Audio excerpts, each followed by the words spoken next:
आदाब दोस्तों, गज़ल सुनिए। अरमान मचलते रहते हैं, हम रोज़ संभलते रहते हैं।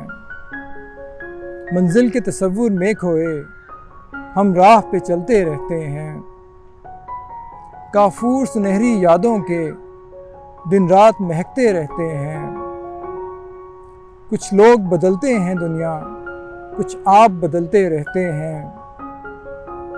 बातें तो पुरानी होती हैं, अंदाज निखरते रहते हैं। शेर सुनिए। खुद अपनी अना के जंगल में इंसान भटकते रहते हैं। मुश्किल तो नहीं मजनू होना, हाँ संग बरसते रहते हैं। मामून मोहब्बत के दम से पत्थर भी पिघलते रहते हैं। अरमान मचलते रहते हैं, हम रोज़ संभलते रहते हैं।